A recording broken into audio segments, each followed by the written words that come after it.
तहरीक इंसाफ ने 15 अक्टूबर को इस्लामाबाद के डी चौक में एहतजाज की कॉल दे रखी थी। एससीओ मेंबरान मुमालिक के वज़रा आज़म और सुदूर पाकिस्तान में मौजूद होंगे, तो ये बात तो तय है कि हुकूमत किसी भी एहतजाज को बर्दाश्त नहीं करेगी। हुकूमत की जानिब से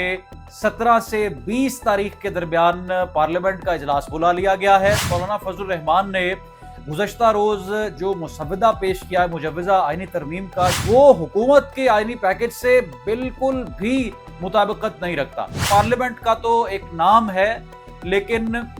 तमाम तर इख्तियारात वज़ीर आज़म के होंगे। एससीओ कॉन्फ्रेंस हो रही है इस्लामाबाद में और बानी पीटीआई से किसी को मिलने की इजाज़त नहीं है। अनफॉर्चुनेटली एक बदकिस्मती है कि पाकिस्तान में जो सियासी अशराफिया है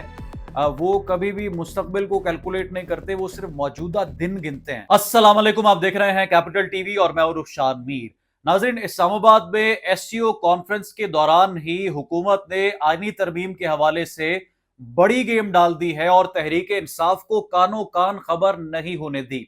यूं तो तहरीक इंसाफ ने 15 अक्टूबर को इस्लामाबाद के डी चौक में एहतजाज की कॉल दे रखी थी, लेकिन 15 अक्टूबर को ही चीनी वजीर आजम पाकिस्तान आ रहे हैं। एससीओ मेंबरान मुमालिक के वज़रा आज़म और सुदूर पाकिस्तान में मौजूद होंगे। एक इतना बड़ा इंटरनेशनल इवेंट पाकिस्तान होस्ट करने जा रहा है, तो ये बात तो तय है कि हुकूमत किसी भी एहतजाज को बर्दाश्त नहीं करेगी। और जो स्टेटमेंट्स कुछ सामने आए इंटीरियर मिनिस्ट्री की जानिब से या ख्वाजा आसिफ ने जो स्टेटमेंट दिया, उससे साफ जाहिर है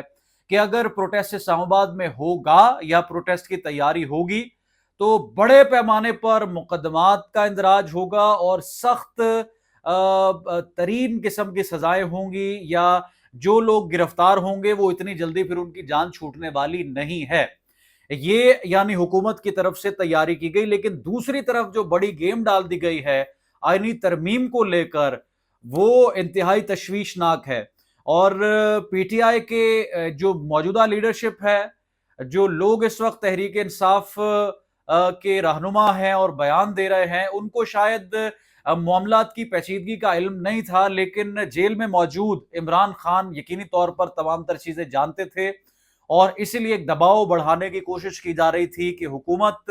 किसी ऐसी गैर आईनी कोशिश से दूर रहे। अब हुआ ये कि हुकूमत की जानिब से 17 से 20 तारीख के दरमियान पार्लियामेंट का इजलास बुला लिया गया है और हुकूमती जराए ये बताते हैं कि वो मैजिक नंबर्स या वो वोट्स जो सेनेट में और पार्लियामेंट में कम पड़ रहे थे, हुकूमत ने पूरे कर लिए। अब क्या मौलाना फजल रहमान के जरिए पूरे किए गए? तो ये बात तो तय है कि मौलाना फजल रहमान ने गुज़श्ता रोज जो मुसव्वदा पेश किया है मुजव्वज़ा आईनी तरमीम का, जो कि 24 नुकात पर मुश्तमिल है, वो हुकूमत के आईनी पैकेज से बिल्कुल भी मुताबिकत नहीं रखता। और अगर हुकूमत मौलाना फजल रहमान का जमीयत उलमा इस्लाम फे का ये मुसव्वदा देखे तो उनके किसी काम का नहीं है, क्योंकि हुकूमत तो ये चाहती है, इस आईनी तरमीम का वाहिद मकसद ये है कि एक आईनी अदालत का क़याम हो, उसमें जो 7 जजेस बैठे वो वजीर आजम के इंतखाब शुदा हो और वजीर आजम का मुकम्मल इस्तेहकाक, मुकम्मल कंट्रोल इस आईनी अदालत पर प्राइम मिनिस्टर का हो और पार्लियामेंट का हो, या जो हुकूमती जमात है जाहिर है कि उसका ही होगा। पार्लियामेंट में आप इख्तिलाफ राय को कितना वोट देते हैं ये तो हमने देख लिया। जब पहले कौमी असेंबली और सेनेट से बिल मंजूर किए गए उस वक्त अपोजिशन बेंचों को कितनी अहमियत दी गई। तो पार्लियामेंट का तो एक नाम है, लेकिन तमाम तर इख्तियारात वजीर आजम के होंगे और ये आईनी अदालत का क़याम हुकूमत की इस वक्त अव्वलीन तरजीह भी है, कोशिश भी है और इसके लिए हर तरह की प्लानिंग की जा रही। अच्छा, अब हुआ ये है कि हुकूमत ने 63A की जो तशरीह कलअदम करार दी गई थी, जिसके बाद वोट काउंट होना था उन अराकीन का जो कि किसी और सियासी जमात की हिमायत पर पार्लियामेंट में बैठे थे और पहले वो वोट नहीं दे सकते थे, अब वोट देंगे और उनमें से 7 और 5 यानी सेनेट और कौमी असेंबली में जो नंबर्स कम थे 12, वो हुकूमत ने पूरे कर लिए हैं। अब क्या ये हॉर्स ट्रेडिंग हुई या लोगों को कुछ लो और कुछ दो की बुनियाद पर ये तमाम तर मामला तय हुए, या लोगों को वजारतों की पेशकश की गई, या सिस्टम में एक तवील अरसा रहने की पेशकश की गई, ये तो अब कुछ भी इस हवाले से कहा नहीं जा सकता। लेकिन ये बात तय है कि जो पहले इजलास में लोग साथ नहीं बैठे, मौलाना फजल रहमान अभी भी साथ नहीं बैठे, तो जो लोग आपके साथ अब बैठे हैं उनको जाहिर है कि बिठाया गया है, कुछ ना कुछ तो उनके साथ मामलात सेटल हुए हैं। अब इस्लामाबाद में जो एससीओ कॉन्फ्रेंस होने जा रही है 15 तारीख को, इन 2 दिनों में ही 15 और 16 दिनों में ही हुकूमत ने तमाम तर मामलात को हतमी शक्ल दे दी है। अभी ये मैं खबर आपके साथ जो शेयर कर रहा हूँ, MNAs जो है पार्लियामेंट के, उनको बाकायदा मैसेज करके ये कह दिया गया है कि आपने इस्लामाबाद में रहना है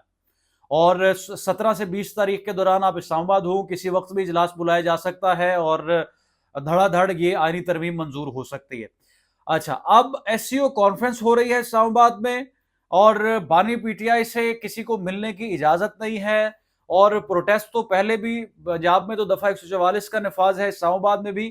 प्रोटेस्ट का तस्वुर नहीं है, किसी किस्म की हिलजुल हो नहीं सकती और इसी दौरान ये आईनी तरमीम जो है वो पार्लियामेंट से मंजूर होगी और उसके बाद फिर हुकूमत को ये लगता है कि चीजें उनके कंट्रोल में आ जाएंगी। अब जो फवाद चौधरी साहब ने इस हवाले से गुफ्तगू की है वो कुछ अहमियत रखती है। यानी उन्होंने एक बड़ा वैलिड पॉइंट उठाया कि आप क्या इस जो अदालती निज़ाम है उसको पंजाब पुलिस की या किसी सिविल इदारे की तर्ज पर चलाना चाह रहे हैं कि वो आज़ाद ना हो या खुद मुख्तार ना हो और वो under the influence of prime minister हो, क्योंकि प्राइम मिनिस्टर तो आज अगर नून लीग से है तो कल शायद किसी और सियासी जमात से हो और जैसे कभी पाकिस्तान में तो टेन्योर पूरा करना ही बड़ा मुश्किल है, 5 साल का अरसा जो है प्राइम मिनिस्टर के लिए सस्टेन करना इंतहाई मुश्किल काम है। तो कल को तब्दील हो सकता है, कोई और प्राइम मिनिस्टर किसी और सियासी जमात का हो सकता है। तो ये आप क्या प्रेसिडेंट सेट करने जा रहे हैं और इससे आपको खुद कितना नुकसान होगा। हमारी अनफॉर्चुनेटली एक बदकिस्मती है कि पाकिस्तान में जो सियासी अशराफिया है वो कभी भी मुस्तकबिल को कैलकुलेट नहीं करते, वो सिर्फ मौजूदा दिन गिनते हैं और मौजूदा अयाम में अपनी सस्टेनेबिलिटी को यकीन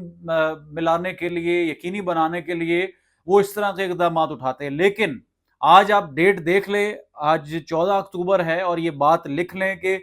जब हुकूमत तब्दील होगी और कोई और प्राइम मिनिस्टर होंगे, शहबाज शरीफ साहब नहीं होंगे, तो इन तमाम तर इकदामात पर मुस्लिम लीग नवाज सबसे ज्यादा बात करेगी और इसकी नफी करेगी। ये पार्लियामेंट मजबूत नहीं आप इससे करने जा रहे, या आपको ये लगता है कि अदालती निज़ाम इससे मजबूत हो जाएगा, ऐसा कुछ नहीं होने वाला। बल्कि ये सिर्फ और सिर्फ जो एक अदालत का एक आज़ाद स्टेचर होना चाहिए, एक आज़ाद फैसलों में अदालत को होना चाहिए, उसमें रखना डालने के जो है वो मुतरादिफ है। आप अपनी राय कमेंट सेक्शन में लिखकर जरूर आगाह करें। रुखसार मीर को दें कैपिटल टीवी से इजाजत, दोबारा हाजिर होंगे और आपके साथ तमाम तरह अपडेट शेयर करेंगे। अल्लाह हाफ़िज़।